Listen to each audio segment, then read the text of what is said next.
Okay guys, I want y'all to convert this rectangular coordinate to polar coordinates. Change it to a polar coordinate. Remember, polar coordinate is gonna have a radius and an angle. And the formulas that we learned last lesson are x equals r cosine theta, y equals r sine theta, tangent theta is equal to y over x, and x squared plus y squared, and the square root of that will give you the radius. So those are the 4 formulas that we learned in the last lesson. So I'm going to give you guys a few moments to convert that over to polar. If you were to graph this rectangular coordinate, 1, -1 is right here. So it is in the 4th quadrant. Okay, so let's go ahead and find the radius. I'm going to plug it into this formula right here. It looks like I'm going to use these 2 formulas because that's what I know. I know my x value and my y value. So x's and y's, I can find the radius. I know the x's and y's, I can find the angle. So these are the 2 formulas we're focusing on.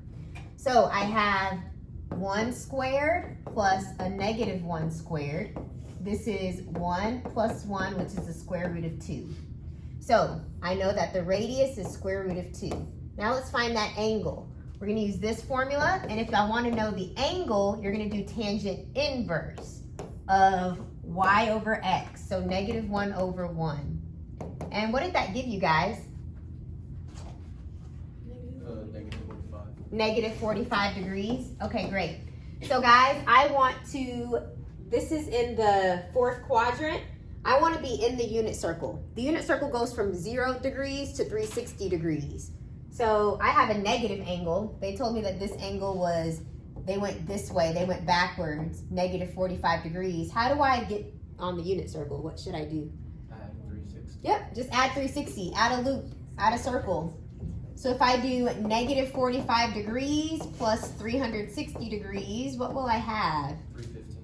315? There we go. So I'm gonna put 315. Okay, so guys, that is the location right here. Let's do another example. So we went from rectangular to polar coordinates. And just a reminder, guys, just a reminder, whenever you use your calculator and you type in tangent inverse, it's always gonna give you an angle between negative 90 degrees and positive 90 degrees. So if you end up down here, you might have to add a circle to it, okay? Because we want to be on the unit circle. We want to be between 0 and 360 degrees.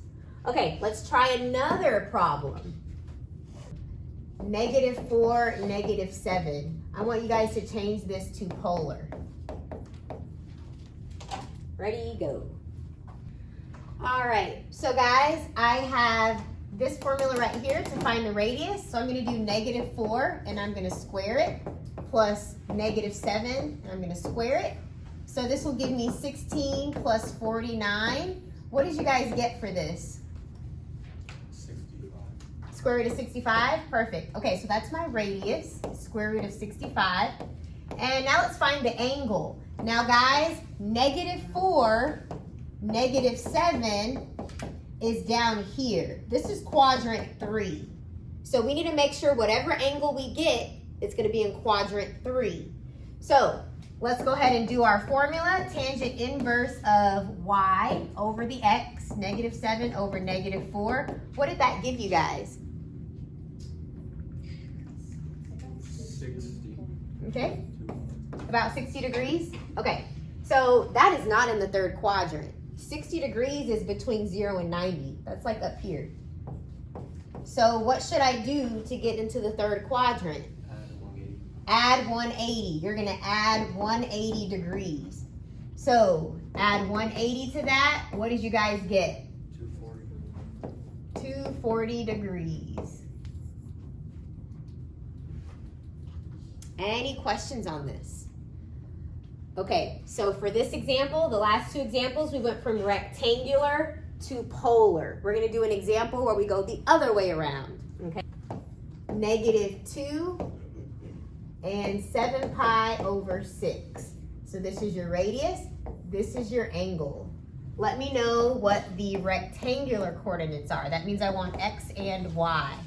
These are the formulas you're going to need.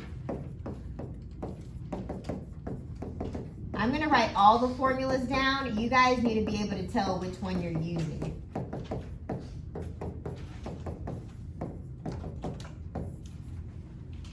To find the x value, one, I'm not going to use this bottom equation because that's too many unknowns. I don't know what x is, I don't know what y is, that's too many unknowns. This one, can't use that one, that's two unknowns. Here, I know r, I know theta. I just have one unknown, so you can solve for one thing. You can't solve for two. So that's why we're going to use these top two equations.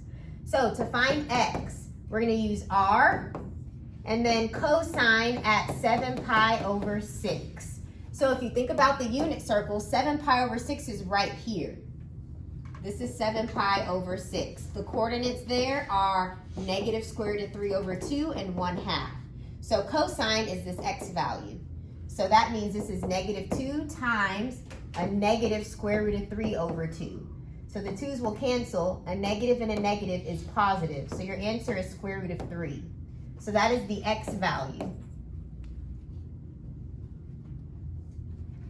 The y value, we're going to do same thing, your radius, but we're going to do sine at that same angle.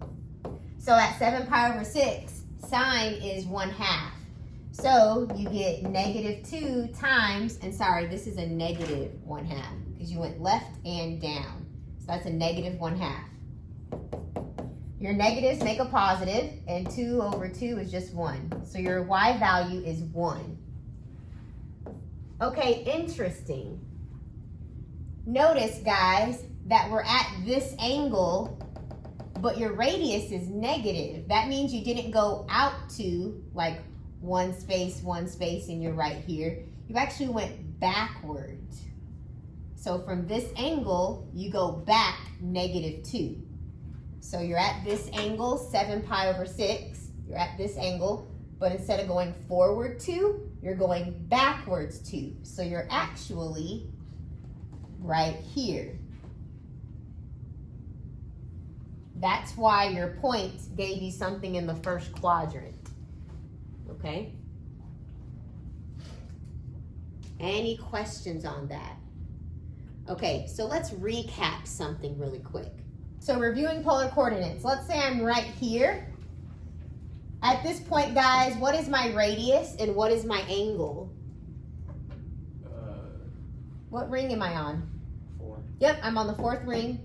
So this is radius 4, and what angle is that? 90 degrees. This is 90 degrees.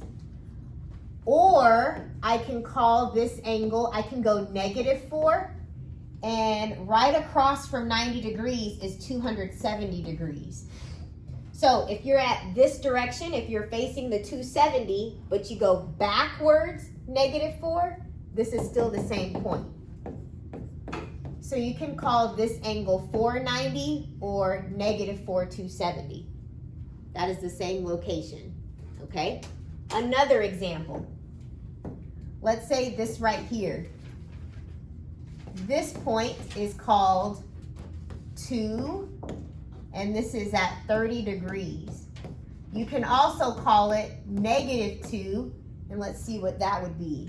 This is 180, so that means this is 210. So you can also say negative 2, 210 degrees. So 210 degrees is this direction. You're facing this way, but instead of going forward 2 to be right here, you're going backwards 2 since your radius is negative. Does that make sense?